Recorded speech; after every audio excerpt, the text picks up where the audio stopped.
31절 읽겠습니다. 여호와께서 레아가 사랑받지 못함을 보시고 그의 태를 여셨으나 라헬은 자녀가 없었더라. 레아가 임신하여 아들을 낳고 그 이름을 르우벤이라 하여 이르되 여호와께서 나의 괴롭힘을 돌보셨으니 이제는 내 남편이 나를 사랑하리로다 하였더라. 그가 다시 임신하여 아들을 낳고 이르되 여호와께서 내가 사랑받지 못함을 들으셨으므로 내게 이 아들도 주셨도다 하고 그의 이름을 시므온이라 하였으며 그가 또 임신하여 아들을 낳고 이르되 내가 그에게 새 아들을 낳았으니 내 남편이 지금부터 나와 연합하리로다 하고 그의 이름을 레위라 하였으며 함께 읽겠습니다. 그가 또 임신하여 아들을 낳고 이르되 내가 이제는 여호와를 찬송하리로다 하고 이로 말미암아 그가 그의 이름을 유다라 하였고 그의 출산이 멈추었더라. 아멘. 우리 가슴에 손을 얹고 눈을 감고 함께 고백해 주시면 감사하겠습니다. 하나님은 사랑이십니다. 나는 그 사랑 안에 있습니다. 예수님은 오늘 나에게 말씀하실 것입니다. 나는 그 말씀을 믿습니다. 들은 만큼 반드시 변화됩니다. 들은 만큼 반드시 행복해집니다. 아멘. 네, 주일 예배 오신 여러분 주님의 축복합니다. 이제 내일부터 마스크를 다 벗는다고 하는데 마스크를 벗은 얼굴과 벗지 않은 얼굴이 확연히 차이 나는 분들도 있습니다. 우리가 성경을 읽다 보면 종종 무슨 말씀을 하시려는 것인지 잘 모를 때가 있습니다. 특히 오늘 본문을 보시면 그런 생각이 더더욱 납니다. 그래서 성경은 참 어렵습니다. 왜냐하면 사건의 자초지경이나 이야기의 내용이 어려워서가 아니라 그 속에 숨어있는 하나님의 마음을 이해하기가 힘들기 때문입니다. 또 그 말씀이 나의 신앙생활에 어떤 교훈을 주는지 서로 해석하기가 달라집니다. 오늘은 야곱이라는 청년의 결혼과 출산 이야기가 소개되어 있습니다. 이 이야기가 오늘을 사는 우리에게 어떤 교훈을 줄 수 있을까? 그것을 오늘 함께 찾고 싶습니다. 창세기 29장은 야곱이 외삼촌 라반의 집으로 가는 것으로 이야기가 시작됩니다. 제일 먼저 나오는 장소가 우물가입니다. 우물가에서 생긴 일. 여기서 야곱은 운명적인 사랑을 하게 될 라헬을 만나게 됩니다. 야곱은 라헬을 만나고 첫눈에 반해버렸습니다. 심장이 멎는 듯했어요. 이런 감정은 이 야곱이 태어나서 처음 느끼는 감정이었습니다. 당시 문화에서는 결혼을 하기 위해서는 신랑 측에서 결혼 선물을 지참해야 했습니다. 하지만 야곱에게는 아무것도 없었어요. 그런 돈을 지불할 만한 돈이 없었습니다. 그래서 건강하고 힘이 있으니까 무슨 일을 해서라도 있겠다고 외삼촌 라반에게 말을 합니다. 이러한 제안에 대해서 라반의 반응은 어땠을까요? 라반은 꾀가 많은 야곱과 같은 부류였지만 그 단수가 좀 더 높은 사람이었습니다. 혹시 이런 말 들어보셨는지요? 뛰는 놈 위에 나는 놈이 있고 나는 놈 위에 한 놈이 더 있는데 그 한 놈이 그 나는 놈에 붙어 있는 놈이랍니다. 나는 놈에 붙어서 사는 놈. 그가 바로 라반이었어요. 오늘 19절에 보면 이렇게 말합니다. 라반이 이르되 그를 내게 주는 것이 타인에게 주는 것보다 나으니 나와 함께 있으라 라고 말합니다. 라반은 야곱에게 속 시원하게 내가 너에게 라헬을 주겠다라고 말을 하지 않았어요. 여기서 그가 누구인지에 대한 시원한 대답이 없습니다. 야곱은 당연히 라헬이라 생각했고 라반은 당연히 레아라고 생각한 겁니다. 아마 이때부터 라반은 야곱을 속이려고 의도했다고 해도 무방합니다. 하지만 야곱은 라반을 철석같이 믿고 라헬을 얻기 위해서 7년 동안 열심히 일을 합니다. 그리고 7년을 수일처럼 보내게 됩니다. 그렇게 해서 7년이 지나고 드디어 꿈에 그리던 결혼을 하게 됩니다. 야곱은 흥에 겨워서 만취한 상태에 이르렀고 신부는 얼굴을 가리고 신혼방에 들어갑니다. 그리고 그날 밤 불이 꺼지고 자리에 눕게 되었죠. 그러자 아침에 눈을 떠보니까 야곱은 깜짝 놀란 겁니다. 지난 밤에 자신이 잠자리를 한 여인이 라헬이 아니라 그의 언니 레아였던 것입니다. 첫날 밤에 신랑이나 신부가 바뀌었다면 어떤 생각이 듭니까? 끔찍하죠. 내가 생각했던 그 사람이 아니면. 야곱은 형 에서를 속인 그대로 라반에게 보란듯이 속고 말았습니다. 라반의 이 간교한 속임수로 사태가 뒤틀어진 이 야곱은 항의를 해보았지만 아무 소용이 없었어요. 그리고 라헬을 얻는 대가로 또다시 7년을 일해야 하는 약속을 했습니다.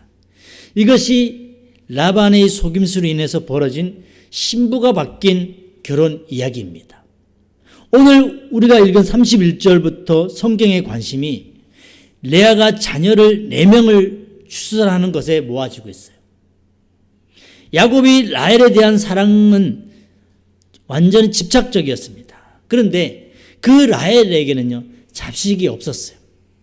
사랑받지 못하는 여인, 아버지와 짜고 위험한 결혼을 치른 이 레아는 자녀들을 연달아 4명이나 낳게 됩니다. 이게 오늘 본문 이야기의 전부예요. 아이를 4명 낳은 이야기. 여기서 우리는 무슨 교훈을 찾을 수 있을까요?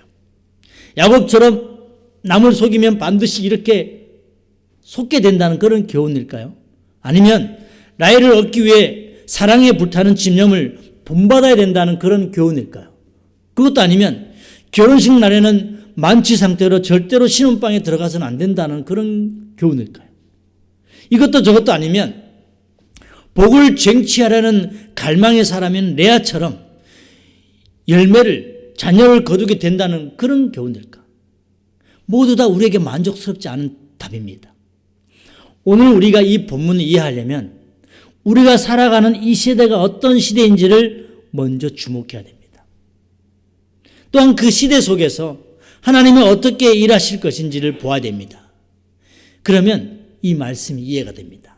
우리는 지금 어떤 시대를 살고 있을까? 그 첫 번째가 중간기를 살아가고 있다는 것입니다. 중간기. 우리들은 지금 중간기를 살아가고 있어요. 중간기라고 하니까 조금 생소한데 쉽게 말하면 샌드위치 시대입니다. 신앙적으로 보면 우리 모두는 이 샌드위치 시대에 살아가고 있다는 것이라고 말할 수 있어요. 우리는 성경을 보면서 제일 먼저 떠오른 말씀, 창세기 1장 1절. 태초에 하나님이 천지를 창조하시니라 라고 시작합니다. 하나님이 세상과 인간을 만드시는 이야기로 시작되죠. 시작은 이렇게 장엄합니다. 그러면 우리의 마침은 어디일 것 같습니까? 우리의 마침은 영원한 하나님의 나라, 천국입니다. 우리는 태어나서 하나님 나라 가기 전에 모두 이 중간길을 살아가고 있어요. 여기가 우리 집이 아니라는 것입니다. 만약 나는 이 중간길에 살아가고 있지 않다는 분이 계시다면 그분을 한번 자세히 봐야 됩니다. 이 중간길을 사는 우리들은 지금 어떻습니까? 모든 것이 다 이루어질 것 같이 20대가 되고 30대가 되면 다 될 것 같았는데 그렇게 되지 않는 현실. 어제 뉴스를 보니까 미추홀구에 가족 5명이 죽었어요. 5명이. 동네 사람들은 다 가족 관계가 너무 좋다고 생각했는데 그 아빠가 자녀 3명을 죽이고 아내도 죽이고 자기도 자살을 했어요. 생활고 때문에. 이 중간길을 살아가고 있는 우리 현실이 이렇게 힘들다는 거예요. 때로는 우리가 가졌던 삶에 대한 기대와 계획이 환경 때문에 산산조각 나기도 합니다. 이렇게 중간기는요, 성공과 실패, 기쁨과 슬픔이 함께 공존하는 그런 시기라는 것이죠. 자녀를 가지면 부모로서 자신들이 바라는 것을 이름에 새겨서 이름을 짓게 마련입니다. 그러나 레아는 새 아들을 낳을 때까지 자녀의 이름을 통해서 자신의 한만을 토로합니다. 남편의 사랑을 갈망하고 있는 처절한 모습을 이름을 통해서 보여주고 있죠. 이런 모습이 중간계를 사는 우리들의 모습이라는 것입니다. 또 이 중간계는요, 어디 있냐면, 어떤 분은 이 성경 전체의 내용을 에덴과 광야와 새 예루살렘으로 이 세 장소로 구분하는 분이 있습니다. 에덴은 하나님이 창조하신 낙원을 말하고, 새 예루살렘은 하나님이 완성하실 새 하늘과 새 땅을 중심지를 말합니다. 이렇게 인류의 시작은 낙원에서 시작해서 새 예루살렘으로 끝나게 될 것이라는 거죠. 그런데 여기에 중간에 광야가 있습니다. 광야. 우리가 살아가는 곳이 바로 이 광야라는 것이죠. 중간기가 바로 광야라는 것입니다. 에덴도 아니고 새 예루살렘도 아니라 이 광야에는 당연히 만나와 메추라기와 불기둥과 구름기둥이 있습니다. 이스라엘 백성이 광야를 지날 때 있었던 그 사건처럼 말이죠. 하나님의 인도함이 없이 살아갈 수 없었던 이스라엘 민족처럼 우리 또한 이 시대를 살아가고 있다는 것이죠. 우리가 사는 이 광야는 사막에서 찌는 듯한 태양과 모래바람 그리고 추위, 이런 추위가 몰아치는 그런 엄청난 곳입니다. 때론 기습적인 맹수와 들 짐승들과 싸워야 하는 곳이기도 합니다. 그곳이 바로 광야라는 것이죠. 이 광야를 사는 사람 야곱이 오늘 25절에 이렇게 탄식합니다. 야곱이 아침에 보니 레아라. 라반에게 이르되 외삼촌이 어찌하여 내게 이같이 행하셨나이까? 내가 라헬을 위하여 외삼촌을 섬기지 아니하였나이까? 외삼촌이 나를 속이시면 어찌 됨이니까? 라고 야곱이 말을 합니다.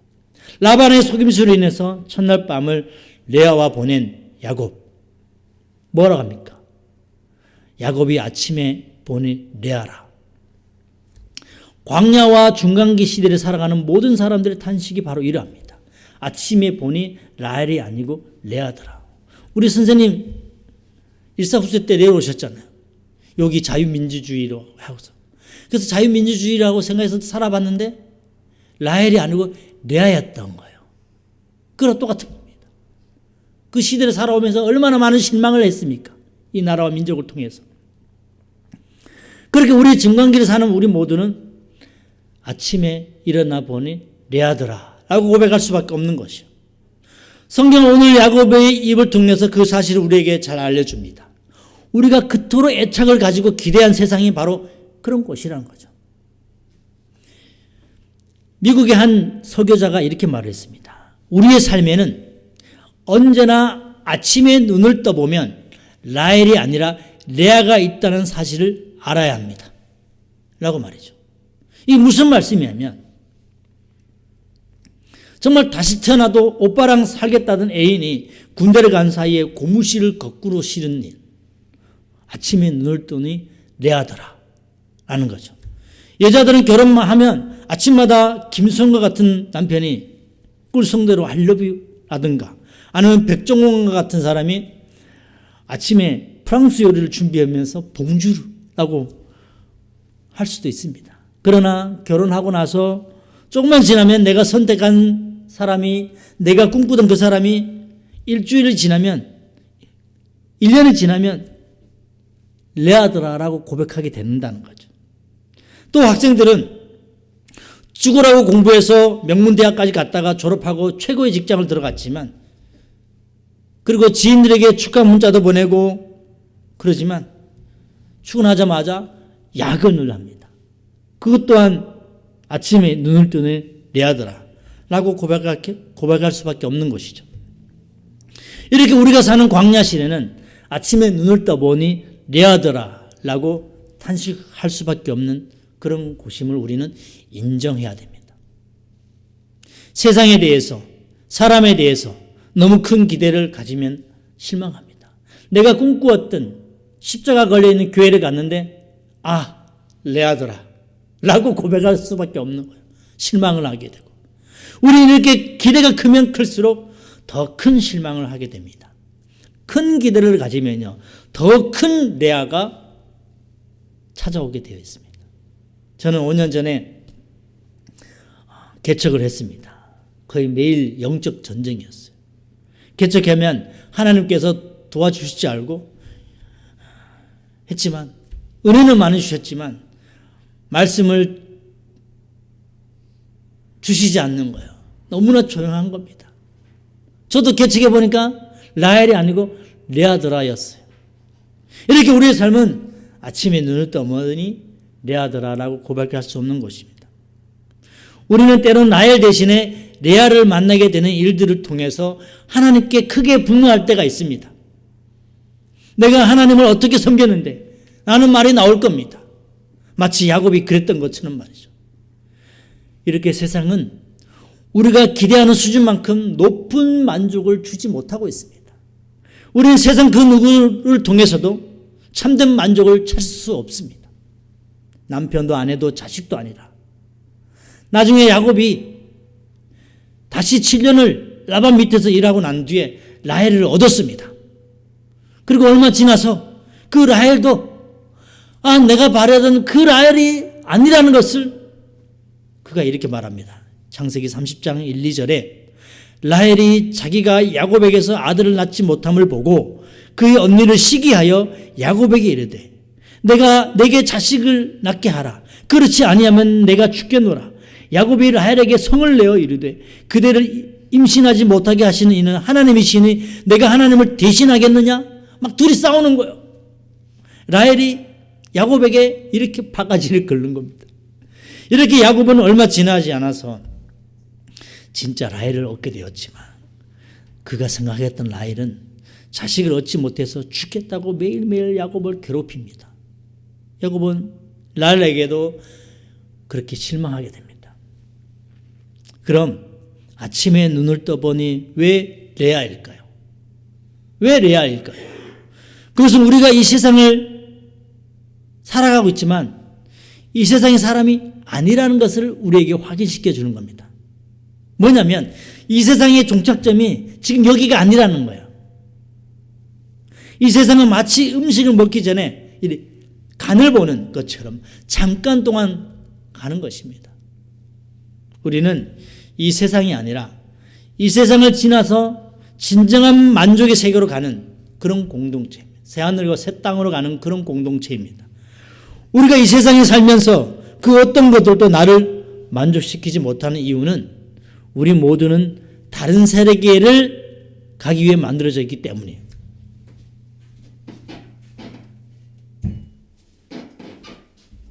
다른 세계. 최선의 노력으로 라헬을 얻기 위해서 꿈꿔왔는데 결국 레아를 결실로 거두게 될 때 무척 속상하고 원망스럽겠지만 절대로 그것 때문에 실망하는 일이 없어야 됩니다. 결코 자신을 탓하거나 남을 원망하거나 부모를 탓하거나 배우자를 탓하고 세상을 탓하지 마시기 바랍니다. 왜? 이 땅은 모두 얻게 되는 건 레아이기 때문에. 왜냐하면 하나님께서는 그런 쓰라는 경험을 통해서 계속해서 우리에게 이 세상 사람이 아님을 확인시켜 주시는 하나님의 일하시기 때문이에요. 그래서 이 세상의 주인은요, 악인들입니다.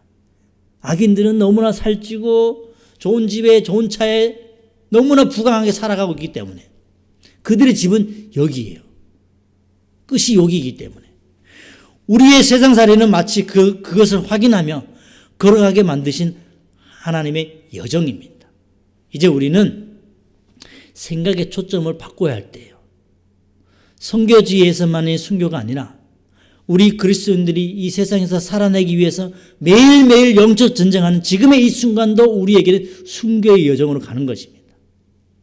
그래서 우리는 저와 여러분이 대단한 분들인 거예요. 이렇게 중간길을 광야를 살아내는 우리에게 하나님은 어떻게 찾아오시겠습니까? 하나님은 어떤 사람을 사랑하실까요? 그 두 번째가 하나님은 주변인을 사랑하시는 분입니다. 하나님은 주인공을 사랑하지 않아요. 하나님은 중간길을 살아가는 주변인을 사랑하시는 분이라는 거죠. 오늘 본문에서 그 주변인이 누구냐면요, 레아였습니다. 하나님은 레아의 하나님이 되셨어요. 오늘 성경은 이 주변인인 레아의 하나님이라는 것을 우리에게 말씀하시고자 아들을 낳은 것을 우리에게 보여주고 있어요. 늘 라헬은 사랑받는 여인이었어요. 아버지 라반에게도 사랑받고 남편 야곱에게도 사랑받는 그런 여인이었습니다. 이에 반해서 레아는 늘 사람들에게 천덕꾸러기 취급받는 그런 여인이었어요. 오늘 17절에 보면 레아가 어떤 사람인지 이렇게 말합니다. 레아는 시력이 약하고 라헬은 곱고 아리따우니. 시력이 약한 사람의 특징이 뭔지 아십니까? 시력이 약하면 이렇게 봅니다. 이렇게. 그러면 인상이 있잖아요. 찌그러지죠. 그런 습관. 인상이 찌그러지니까 당연히 아름답게 보이지 않았을 겁니다. 레아는 늘 그런 삶을 살았는데 이번에도 이 야곱의 사랑의 대상은 라헬이었던 거예요. 마침 레아에게 아버지 라반이 자신의 음모를 말해줍니다. 그때 레아는 이번만은 라헬을 이기고 싶었을 겁니다. 그래서 너무나 쉽게 아버지 라반과 짜고 라헬에게서 사랑하는 야곱을 가로챘어요. 레아는요, 사랑을 해서 결혼한 게 아니라 결혼을 통해서 사랑을 얻어냈습니다. 비록 레아의 선택은 대담한 것이었지만 그녀를 더더욱 비극적으로 만들어 놓았습니다. 왜냐하면 레아가 첫날 밤 지내고 처음 들은 소리가 뭔지 아십니까? 야곱의 비명소리였기 때문에. 혹시나 했더니 역시나 크게 실망하며 절규하는 이 야곱 앞에서 레아는 그동안 참았던 눈물을 와락 쏟아냈을 겁니다. 지난 세월 동안 주변인으로 살았던 이 통안의 눈물이 터졌을 거예요. 이것이 바로 레아의 아픔이고 주변인들이 겪는 고통입니다. 바로 우리들의 모습이죠. 살아오는 동안 우리는 레아로 취급받았던 때가 한두 번이 아니었을 겁니다. 아니 평생 우리는 주변인으로 레아로 살았던 분도 있을 겁니다. 너무나 치열한 경쟁의 세상에서 덜 중요하게 취급당하거나 덜 사랑스러운 사람으로 여겨졌을 겁니다. 교회 안에서도 마찬가지예요. 경쟁이 없고 그저 다 좋은 자리에서 살아주면 이런 주변인은 절대 나오지 않습니다. 그러나 세상은 지금도 그 주변인들을 만들어내고 있어요. 왕따시키고. 지금도 제2의 레아가 직장에서나 가정에서나 교회에서 만들어지고 있습니다.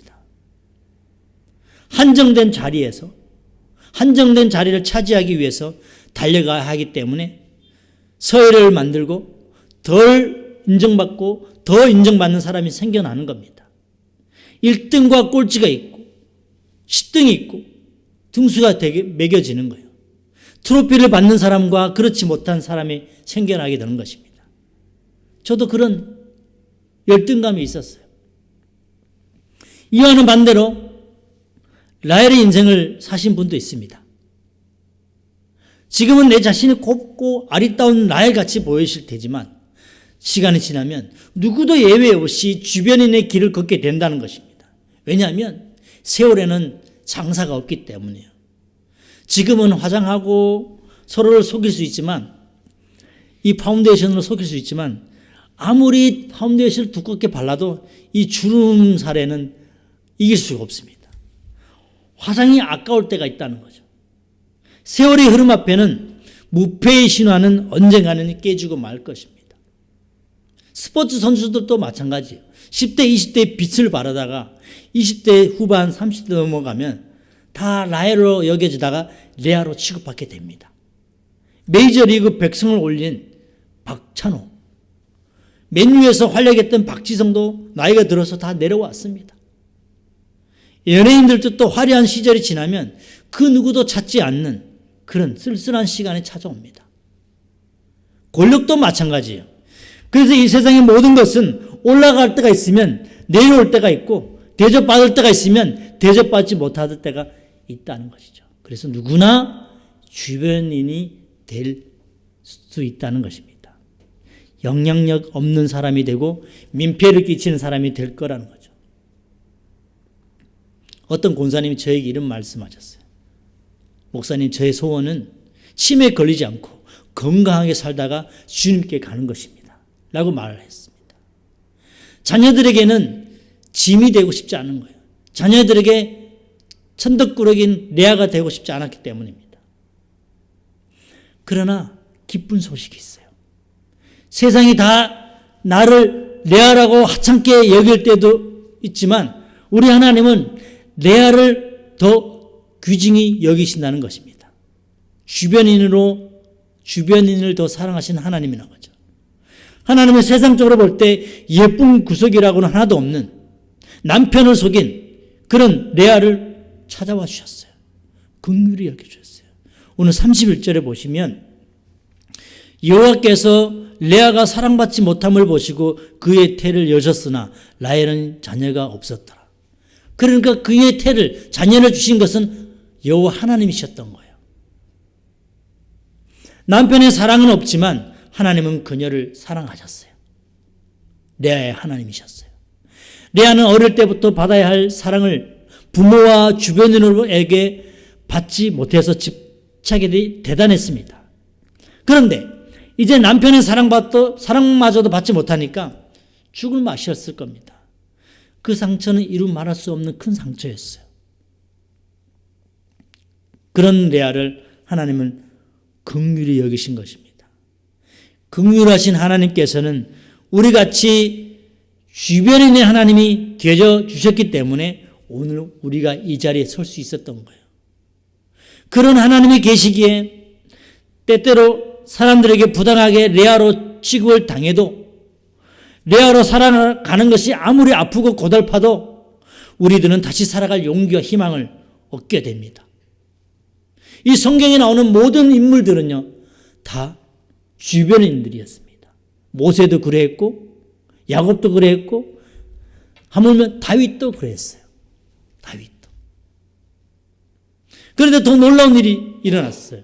하나님은 레아를 찾아와 주셔서 위로해 주실 뿐만 아니라 레아로 하여금 위대한 반전의 드라마의 주인공이 되게 하셨어요. 그것을 하나님은 레아가 자녀를 낳는 이야기를 통해서 확인시켜 주셨습니다. 레아가 처음 3명의 자녀를 낳았을 때 그 이름이 르우벤이었어요. 첫째가 르우벤. 여호와께서 나의 괴로움을 돌보셨다. 33절의 시므온은 여호와께서 내가 사랑받지 못함을 들으셨다. 34절의 레위는요, 내 남편이 나와 연합하리로다.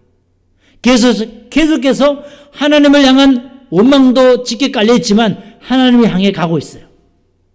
그러다가 이제 유다를 낳았을 때 그녀의 태도가 완전히 바뀌었죠.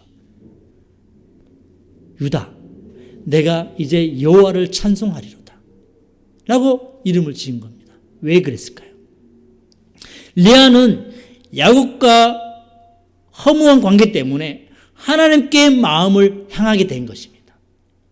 자신의 고통을 통해서 하나님을 더 찾게 된 거예요. 이것이 하나님께서 우리를 레아의 자리로 이끌어 가시는 한 가지 이유입니다. 당신을 찾게 말이죠. 레아를 향한 하나님의 큰 계획은 아픔의 시기만큼 더 성숙하게 만들고 그녀를 존귀케 하는 것이었어요. 비록 레아가 야곱에게 평생 덜 사랑받을지는 모르지만 더 많은 사람에게 존경을 받게 하신 것입니다.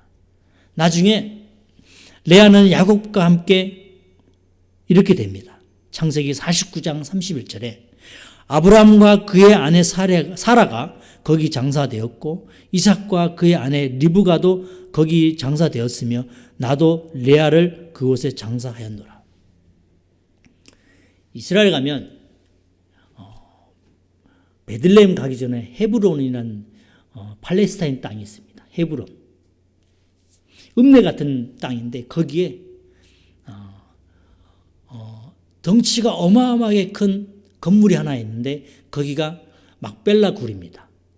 헤브론에 있는 그 헤롯이 당시에 지었던 그 건물이 지금도 있어요. 여기에 가면 이스라엘이 들어갈 수 있는 무덤이 있고 그 이슬람 사람들이 들어가는 문이 있어요. 두 개 나눠진데 조상은 똑같이 아브라함입니다. 아브라함 묘는 똑같이 반반을 볼 수 있어요. 여기에 라헬이 아니라 레아가 묻혀있습니다. 그럼 라헬의 무덤은 어디 있을까? 라헬의 무덤은 분리장벽 옆에 거기에 묻혀 있어요. 바깥에. 이렇게 레아는요, 믿음의 조상인 묘, 헤브론에 있는 이 막벨라 굴의 장사가 되었어요. 그뿐이 아니라 레아가 낳은 유다를 통해서 다윗이 나왔고 훗날 예수님도 탄생하게 되었습니다. 이 주변인이었던 레아가 예수 그리스도의 할머니가 되는 영예를 얻게 된 거예요. 하나님은 우리의 모든 고통스러운 아픔의 시간들을 통해서 이렇게 우리를 지금도 빚어가고 계십니다. 아픈 만큼 성숙하게. 어떤 이는 남편의 사랑을 받지 못해서, 어떤 이는 자녀들 때문에, 어떤 이는 경제적 어려움 때문에, 어떤 이들은 교회들의 상처 때문에, 모두가 다르지만 각자가 너무나 아픕니다. 하나님은 놀라운 계획을 가지시고 우리를 그런 아픔의 현장으로 밀어 넣으십니다. 그 계획의 핵심은 우리를 하나님 앞에 더 세우기 위함이었어요. 주변인으로 살며 아파하다가 역전시키는 하나님을 만나게 하기 위함입니다. 그래서 조금만 더 힘을 내셔야 됩니다. 우리가 끝까지 레아로 살아내기만 한다면 역전의 하나님을 만날 수 있습니다. 레아로 취급받을 때 신세를 한탄하거나 남의 현실을 부러워해서는 안 됩니다. 우리의 마음을 하나님께 쏟아 부어야 됩니다. 그럴 때 하나님은 우리를 새롭게 일으키시고 새로운 역전의 드라마로 연출해 내 가십니다. 결국 나중에는요, 레아로 살았던 시절을 우리는 감사하게 될 때가 온다는 거죠. 비록 저는 레아로 살아왔지만 레아로 살았다고 해서 제 인생에 손해는 없었습니다. 라고 고백할 때가 온다는 거죠. 만약 레아로 살지 않았다면 절규하지도 않았을 것이고 기도하지도 않았을 것이고 하나님을 더 찾으려고 하지도 않았을 겁니다. 그러면 하나님을 만나지도 못했겠죠. 그 고통과 아픔이 있었기 때문에 하나님의 이름을 부르게 된 것입니다. 그러면서 레아는 자신의 아픔에는 이유가 있다는 것도 깨닫게 되었죠. 하나님의 기가 막힌 섭리를 깨닫게 되는 순간입니다. 그래서 하나님을 찬송하게 되고 유다라는 이름을 지었던 거죠. 내가 지금 겪고 있는 고통의 자리에는 상대를 원망하고 하나님께 분하고 하다가 무너지려고 한 자리가 절대 아닙니다. 그 자리에 어떻게 해서든지 주님을 더 붙들고 나아가야 됩니다. 그 일가족이 모두 죽었는데 안타까운 게 누가 예수를 전했으면 어땠을까? 너무 마음이 아픈 거예요. 하나님은 그런 고통스러울 때 더 역사하십니다. 마침내 나로 하여금 하나님을 더 찬송하는 생애가 찾아오게 된다는 것이죠. 이대로 나의 인생을 포기할 수가 없습니다. 우리는 이 신약에 이르러서 이것보다 더 큰 찬송의 이유를 발견하게 됩니다. 구약에서는 레아의 하나님이 되어주신 것으로 찬송했다면 신약에 와서는 하나님께서 레아처럼 주변인으로 오셨어요. 우리 하나님은 레아의 하나님이 되시는 것을 넘어서 그 레아의 후손으로 이 땅에 오셨어요. 주변인으로 말이죠. 하나님께서 억울한 레아, 비난받는 레아, 고난받는 레아, 십자가로 지신 레아가 되신 겁니다. 이렇게 하나님께서 주변인으로 오셨어요. 그렇게 예수님은 주변인으로 오셔서 주변인으로 살다가 주변인으로 십자가에 돌아가셨어요. 중간길을 사는 우리 모든 주변인들에게 희망을 주기 위해서, 부활을 주시기 위해서 말이죠. 사순절은 주변인이 되신 예수님을 다시 한번 묵상하는 시간입니다. 그 시간 동안 우리는 주님이 왜 주변인으로 오셨는지, 왜 주변인으로 살 수밖에 없었는지를 다시 기억해야 됩니다. 그리고 그 이유를 발견했다면 나도 기꺼이 주변인으로 사는 지금의 삶을 즐기는 겁니다. 우리가 성탄절을 보면 이 땅에 레아로 세상에 오신 예수님을 기념하는 절기입니다. 주변인.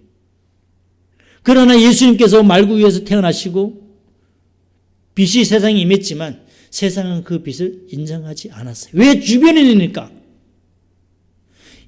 세상의 구주가 되신 예수님을 주변인을 생각하니까 사람들은 관심이 없었던 겁니다. 그리고 주변인으로 레아의 인생으로 십자가에 달려 돌아가셨어요. 그럼 왜 우리 하나님은 레아가 되셨을까요? 레아의 후손으로 오셨을까요? 그것은 레아처럼 살고 있는 우리의 마음을 만져주시기 위함이었어요. 하늘 위에서 우리를 위로하시는 것에서 더 나아가서 직접 이 땅에 내려오신 것. 우리와 같은 레아의 처지로 오셨다는 거죠. 우리를 위로하시기 위해서. 나를 위대한 반전의 드라마의 주인공으로 되게 하시려고 레아로 오셨던 겁니다. 그렇게 레아로 오신 예수님을 마귀는요, 죽이면 승리할 줄 알았지만 예수님은 부활하셔서 역전의 드라마를 쓰시고 가셨습니다. 이것이 사실이란 것을 믿으신다면 우리는 레아로 살아가겠다고 해도 절대 흔들릴 수 없습니다. 용기를 내어서 각자에게 주신 이 레아의 길을 터벅터벅 걸어가야 됩니다. 그러면 반드시 새로운 역전의 드라마를 연출하게 될 날이 올 것입니다. 이제 우리가 해야 할 일이 있어요. 그것은 이 나의 레아의 삶을, 나의 레아의 사연을 쉼없이 끊임없이 십자가 앞에 가서 주님 앞에 올려드리는 그런 순수한 마음, 그리고 미치도록 하나님께 은혜를 구하는 겁니다. 그럼 오늘 유다를 자녀로 얻은 레아처럼 고백할 거예요. 하나님을 찬송하는 날. 우린 절대로 포기하지 말아야 됩니다. 끝까지 버텨야 됩니다. 믿음으로. 그 믿음의 끝에는 하나님께서 기뻐하신 날이 올 것입니다. 기도드리겠습니다. 하나님 감사합니다. 레아 인생을 살아가고 있는 주변인이지만 주님 한 분만을 바라보며 살아갈 때 새 힘을 얻고 용기를 얻을 줄로 믿습니다. 하나님, 그 믿음을 더해 주시고 주님 나라갈 때까지 절대 흔들리지 않는 저희들이 되게 하여 주시옵소서. 예수님 이름으로 기도드립니다. 아멘. 우리 헌금을 위해서 기도드리겠습니다. 하나님 감사합니다. 주님 앞에 오늘 귀한 헌금을 드립니다. 하나님, 하나님 나라를 또 확장하는데 쓰임받을 수 있는 그런 귀한 헌물 되게 하여 주시옵소서. 예수님 이름으로 기도드립니다. 아멘. 다 함께 일어나셔서 우리 찬양하며 축도로 예배를 마치겠습니다.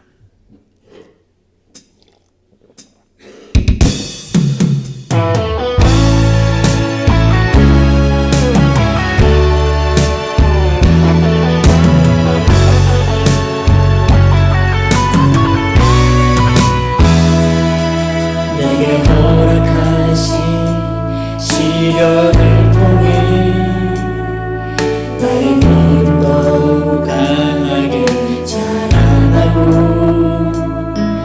험한 산과 골짜기 지나는 동안 주께 더 가까이 나를 이끄시네.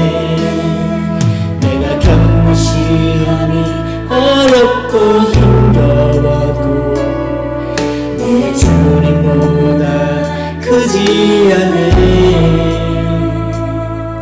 내 앞에만 나가 갈라지지 않으면 주가 나로 바다 위 걷게 하리. 나는 믿네. 주의 능력으로 내 삶 새롭게 되리. 나는 믿네. 주의 능력으로 담대히 나가리라. 주와 함께 싸워 승리하리라. 날마다 믿음으로 나 살아가리.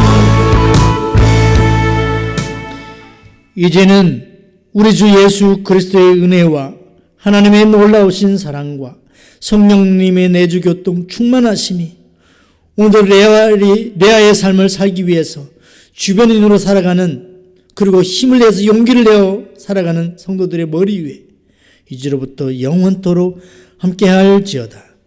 아멘.